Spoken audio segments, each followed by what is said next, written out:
आदाब। आप सुन रहे हैं मेरे यानी अदनान के साथ ऑब्जर्वर पोस्ट पर खबरनामा। शुरुआत करते हैं आज की मुख्य हेडलाइंस के साथ। ममता बनर्जी ने कोलकाता मामले को लेकर मांगी माफी, बोली में जनता के लिए इस्तीफा देने को तैयार।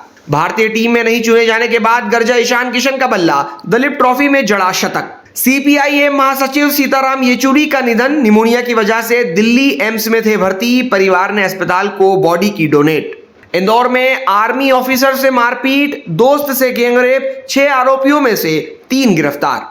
गाजा में फिर से स्कूल को इजराइल ने बनाया निशाना, हवाई हमले में संयुक्त राष्ट्र के 6 कर्मचारियों की मौत। अब खबरें विस्तार से।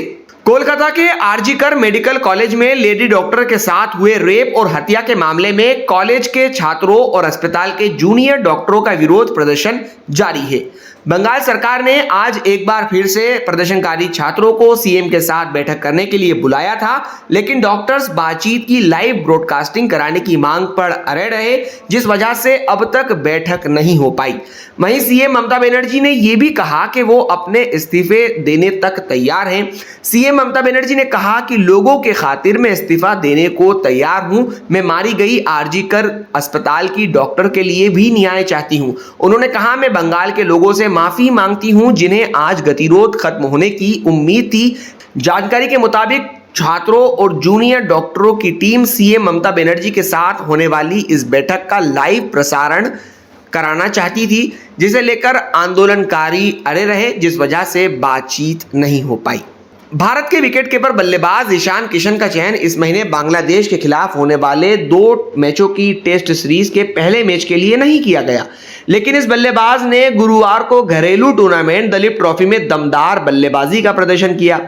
इंडिया सी के लिए खेलते हुए ईशान किशन ने इंडिया बी के खिलाफ शतक जड़ा और टीम को मजबूत स्कोर तक पहुंचाया।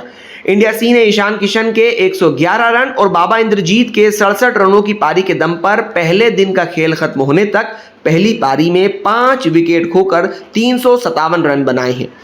दिन का खेल समाप्त होने तक ऋतुराज गायकवाड़ 46 और मानव सुधार 8 रन बनाकर क्रीज पर मौजूद हैं। इससे पहले इंडिया बी ने टॉस जीतकर पहले गेंदबाजी का फैसला किया था। इंडिया सी के कप्तान ऋतुराज गायकवाड़ चोट की वजह से रिटायर्ड हो गए थे और मैदान से बाहर चले गए थे। इस दमदार प्रदर्शन से ईशान किशन ने नेशनल टीम में अपनी दावेदारी मजबूत की है। कम्युनिस्ट पार्टी ऑफ इंडिया मार्क्सवादी के महासचिव सीताराम येचुरी का 72 साल की उम्र में गुरुवार को निधन हो गया। निमोनिया की शिकायत होने के बाद उन्हें 19 अगस्त को एम्स दिल्ली में भर्ती कराया गया था। 25 दिन से उनका इलाज जारी था। परिवार ने अस्पताल को सीताराम येचुरी की बॉडी डोनेट कर दी है। वे 1969 के तेलंगाना आंदोलन के दौरान दिल्ली पहुंचे थे। येचुरी ने दिल्ली में प्रेसिडेंट एस्टेट स्कूल में एडमिशन लिया और सीबीएसई हायर सेकेंडरी परीक्षा में ऑल इंडिया रैंक फर्स्ट हासिल की। उन्होंने दिल्ली के सेंट स्टीफन कॉलेज से इकोनॉमिक्स में बीए किया, फिर जवाहरलाल नेहरू विश्वविद्यालय से इकोनॉमिक्स में एमए किया। उन्होंने पीएचडी के लिए जेएनयू में एडमिशन लिया था। हालांकि 1975 में इमरजेंसी के दौरान वो गिरफ्तार किए गए, जिस वजह से वो पीएचडी पूरी नहीं कर पाए। 2017 में सीताराम येचुरी को सर्वश्रेष्ठ सांसद राज्यसभा का पुरस्कार दिया गया था। वे 3 बार सीपीआईएम के महासचिव रहे थे। उनके निधन पर कांग्रेस नेता राहुल गांधी ने कहा कि सीताराम येचुरी मेरे अच्छे दोस्त थे, वे भारत के विचार के सच्चे रक्षक थे और देश को अच्छी तरह समझते थे। मैं उनके साथ की गई लंबी चर्चाओं को बहुत याद करूंगा। इस दुख की घड़ी में उनके परिवार के प्रति मेरी गहरी संवेदनाएं हैं। सीएम ममता बनर्जी ने सीताराम येचुरी के निधन पर कहा कि येचुरी के निधन की खबर सुनकर बहुत दुख हुआ। वे एक अनुभवी सांसद थे और उनका जाना राष्ट्रीय राजनीति के लिए बड़ी क्षति है।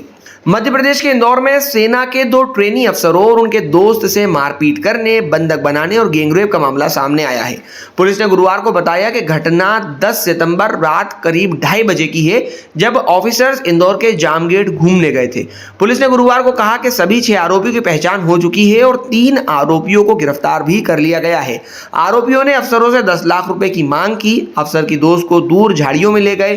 पीड़ित अफसर ने गैंगरेप की आशंका जाहिर की है। पुलिस ने गैंगरेप, लूट, डकैती और आर्म्स एक्ट के तहत केस दर्ज कर लिया है। इंदौर एसपी ग्रामीण हितिका वासवल ने कहा कि अस्पताल में भर्ती विक्टिम के बयान दर्ज नहीं किए जा सके हैं। उसका मेडिकल कराया गया है। बयान के आधार पर केस की धाराएं अपडेट की जाएंगी। लोकसभा में नेता प्रतिपक्ष राहुल गांधी ने इस घटना पर दुख जाहिर किया। उन्होंने कहा कि भाजपा शासित राज्यों में महिलाओं के खिलाफ अपराधों पर नकारात्मक रवैया चिंताजनक है। जानकारी के मुताबिक पुलिस ने इस मामले में अनिल, पवन और रितेश को गिरफ्तार कर लिया है। वहीं आरोपी रोहित, संदीप और सचिन की तलाश जारी है।